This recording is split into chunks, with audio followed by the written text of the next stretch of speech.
This is my very dear friend, Mike. Some time ago, he had quite an interesting experience. It was a hot summer's day and Mike wanted to refresh himself with some ice cream, so he walked to the nearest shop to get some. These were the flavors he could choose from: chocolate, strawberry, and vanilla. Just the basic options. Mike didn't care that there wasn't much choice. Without much hesitation, he picked the strawberry flavor because he wanted a refreshing, fruity taste. The ice cream tasted alright, but was nothing special. However, Mike was still quite satisfied with his choice. A week later, Mike was craving ice cream again.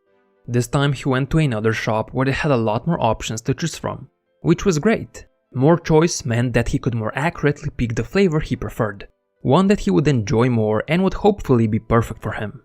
However, the choice wasn't as simple this time. Mike didn't really know which one he would like the most, so he had to analyze and compare all the options.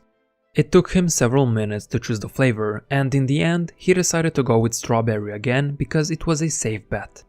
The taste was okay, but nothing to write home about, similarly to the ice cream from the first shop. However, this time, Mike wasn't happy with his choice.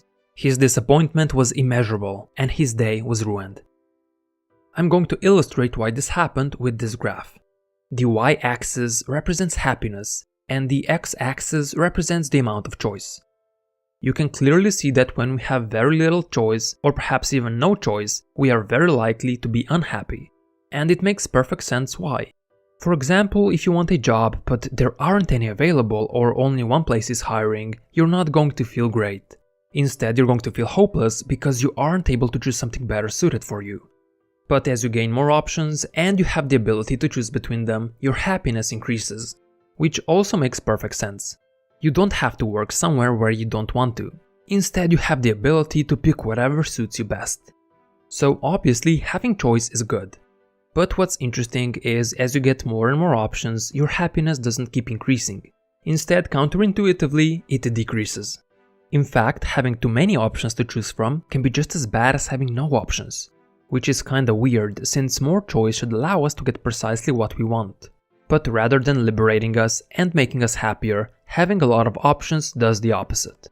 Psychologist Barry Schwartz coined this phenomenon the paradox of choice, because more becomes less. One of the reasons why more choice can be detrimental is because it raises our expectations. And usually it's to an absurdly high level where nothing is good enough anymore.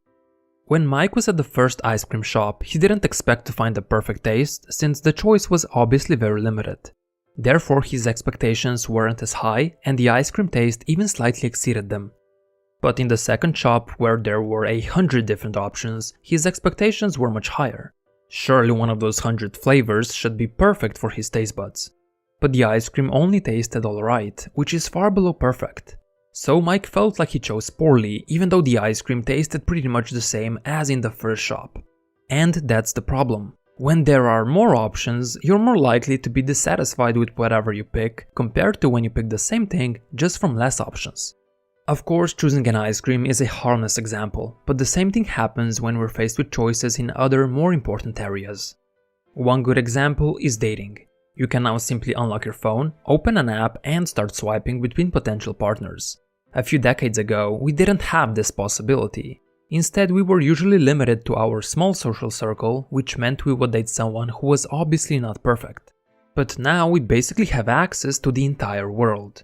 And with so many fish in the sea, why would we settle for anything less than perfect if perfection could be just one swipe away? This results in unrealistic standards and therefore less satisfaction from our choice. However, this tends to lead to another problem. Some people, to avoid regretting their decision, end up not choosing at all.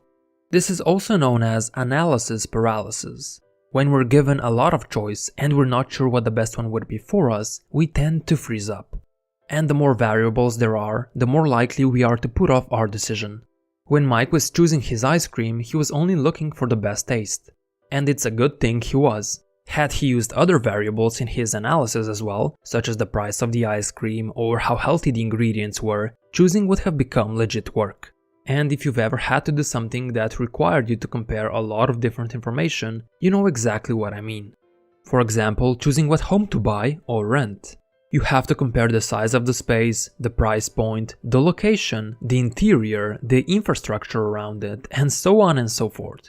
And the more variables you're comparing, the more likely you are to feel so overwhelmed that you end up avoiding the whole thing for as long as you can. And this sort of paralysis is really common with people who want to have the best for themselves.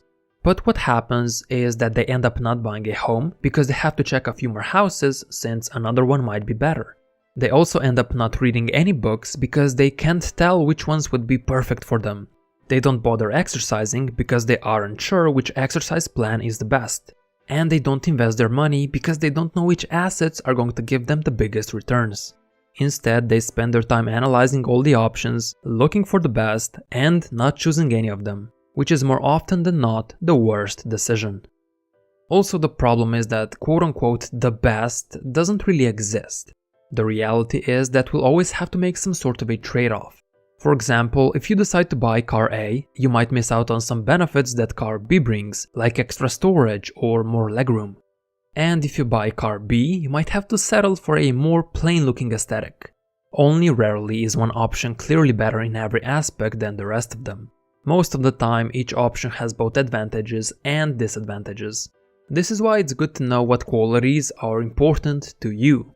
If all you want is comfort while driving or less gas usage, then you're not going to pay as much attention to a car that looks good but doesn't provide those benefits. And having these kinds of clear-cut priorities will actually help you negate analysis paralysis. So far, I've only been talking about how having a lot of options is detrimental. But in some circumstances, excess choice isn't as bad. Particularly with people who have very strong preferences or with professionals in a given field. For those people, more choice won't make them unhappy or paralyzed. Instead, they'll just be able to ignore the unwanted options because they have the experience and thus know exactly what they're looking for. For example, when I go shopping for a t-shirt, the paradox of choice has no effect on me because I know exactly what my preferences are. I'm looking for a shirt that's black or gray, that fits me well, and has no logos on it. Because I have set these standards, I'm able to simply ignore every other t-shirt that doesn't fit the mold. The problem would be if I didn't know what I was looking for, or if I didn't know which qualities I should be paying the most attention to. In that case, extra choice would be detrimental.